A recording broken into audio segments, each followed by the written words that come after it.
So at this juncture, I think it's important for me to give a caveat.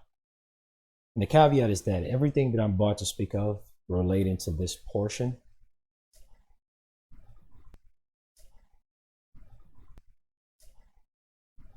is highly linked with the use of the birth certificate with infinite banking. Because when you start to look at how money moves and money works, some parts are similar, even if you're dealing with other things.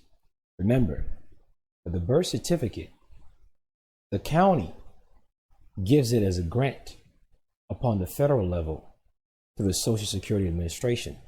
The well-known manner in which that's used inappropriately to enslave people is the whole Title IV deal with child support. But then there are many more other things. But it ultimately remains that the agencies of the United States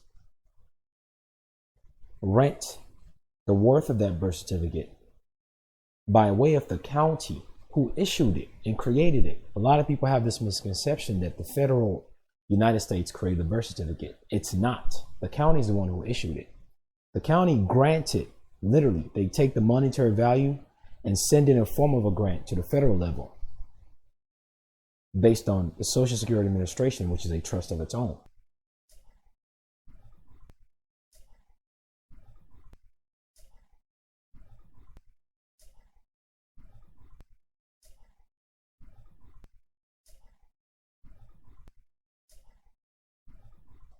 So when it comes to using a birth certificate as an infinite banking, what you are doing is you're dealing with things like cannabis.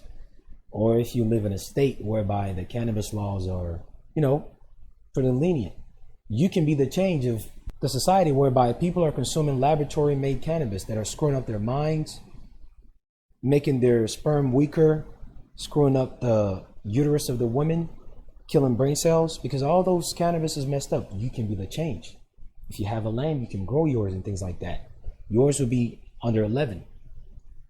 If you have any type of connection to any, if it's a high risk industry, the odds of you getting high amount of credit is low. If it's a low risk industry, the odds of you getting high amount of business credit is high.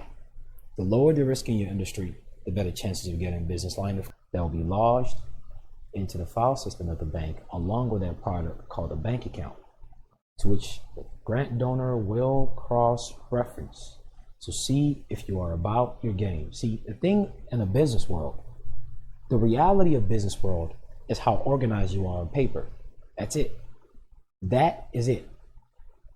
Because at the end of the day, what's on paper is a reflection of what you know. And the best way for them to know what you know is what you put down in black and white. And that's what they examine. And that's what you should show them. What they're looking for, give it to them.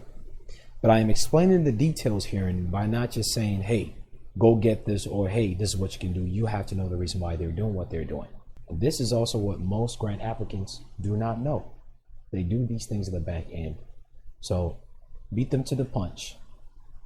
Don't go through the whole trouble of trying to figure out, doing research, making a bunch of phone calls.